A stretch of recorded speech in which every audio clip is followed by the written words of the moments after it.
Donald Trump's recent address at the United Nations General Assembly reignited his long-standing skepticism toward the UN, a stance that has sparked debate and controversy. But here's where it gets controversial. Despite his harsh criticisms, Trump also claims strong support for the organization's potential to foster peace. This contradiction is just one of many in a speech filled with bold claims, sharp critiques, and moments that left many wondering about the true direction of U.S. foreign policy. For those interested in deeper political insights, don't miss out on Here's the Deal, our weekly newsletter packed with analysis and updates. You can sign up here. https://www.pbs.org/newsletters. When President Trump took the podium at the UN on Tuesday, his remarks echoed a familiar theme from his first term: a clear opposition to the UN's mission and effectiveness. Back in his initial presidency, he famously dismissed the UN as just a club, where diplomats gather more for socializing than for meaningful action. Years later, his view hasn't softened much. Since returning to the White House, Trump has actively reduced U.S. engagement and financial support for the UN. This includes pulling the U.S. out of the UN Human Rights Council once again and cutting funding to critical programs like the United Nations Relief and Works Agency, UNRWA, which provides essential aid to Palestinian refugees. Despite these cuts, UNRWA has vowed to continue its support for Gaza amid ongoing conflicts. More recently, the Trump administration announced it would skip a UN review of America's human rights record, a move seen by many as an attempt to avoid international scrutiny. Early in his nearly hour-long speech, Trump didn't hold back, stating bluntly that the UN is not even coming close to living up to its potential. He criticized the organization for issuing strongly worded letters that are never followed by real action, calling such words empty and ineffective in resolving wars.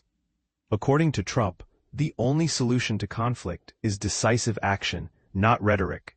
Yet his speech was riddled with contradictions and questionable statements. For example, he spoke of promoting peace while threatening to annihilate drug cartels. He questioned the UN's purpose, but later told Secretary General Antonio Guterres that the U.S. stands 100% behind the United Nations. "I may disagree with it sometimes," Trump said, "but I am so behind it because the potential for peace at this institution is great." This flip-flop left many wondering about the consistency of his message. Here are 7 key moments from Trump's UN speech that stood out. Teleprompter troubles from the get-go. Right at the start, Trump revealed that his teleprompter wasn't working, joking that whoever was in charge was in big trouble. He also took a jab at the UN for having a bad escalator, setting a somewhat mocking tone early on, claiming credit for ending 7 wars while dismissing the UN.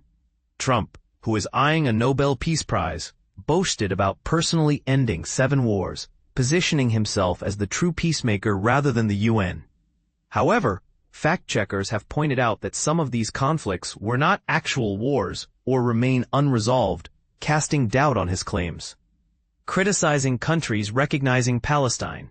In a week when several countries including Britain, Canada, Australia, Portugal, and France officially recognized a Palestinian state, despite opposition from the U.S. and Israel, Trump warned that this support would only fuel ongoing conflict.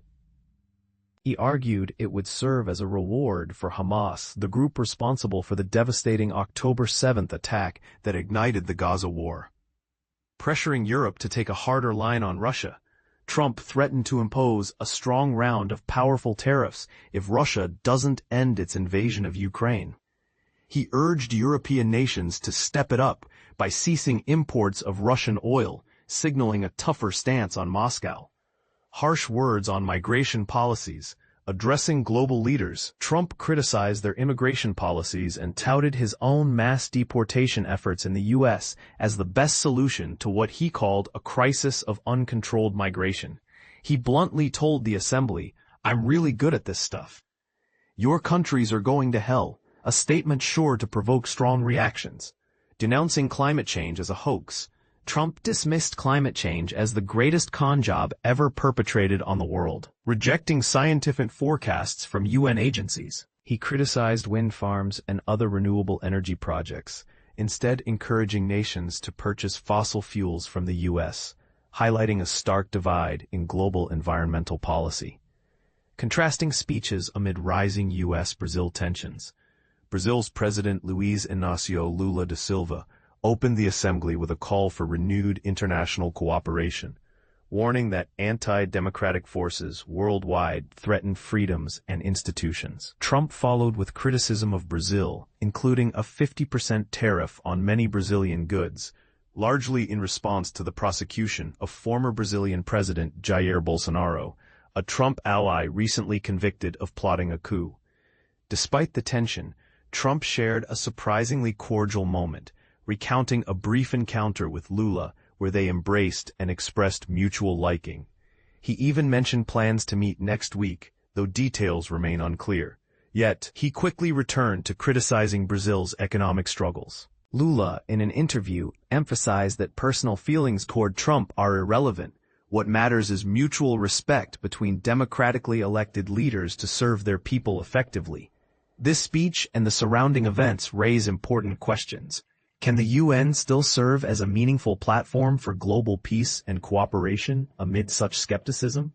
Is Trump's approach to international relations constructive or divisive? And how will these tensions shape future U.S. foreign policy? We invite you to share your thoughts. Do you agree with Trump's critiques, or do you believe the UN remains vital? What do you think about his stance on climate change and migration? Join the conversation in the comments below. For more comprehensive coverage of the 2025 UN General Assembly, check out these resources. Watch live, Day 1 of the 2025 United Nations General Assembly, https://new/world/watch live Day 1 of the 2025 United Nations General Assembly. Watch. Trump escalates criticism of UN in first General Assembly address since re-election. https://new/world watch live Trump addresses UN General Assembly. Watch to expect at this week's UN General Assembly meetings. https://new/world what to expect at this week's UN General Assembly meetings. Watch Brazil's Lula pushes for civilized relationship with U.S. amid tensions with Trump. https://new/show Brazil's Lula pushes for civilized relationship with U.S. amid tensions with Trump. Reliable, independent journalism is more important than ever. Stay informed with trusted news you can count on.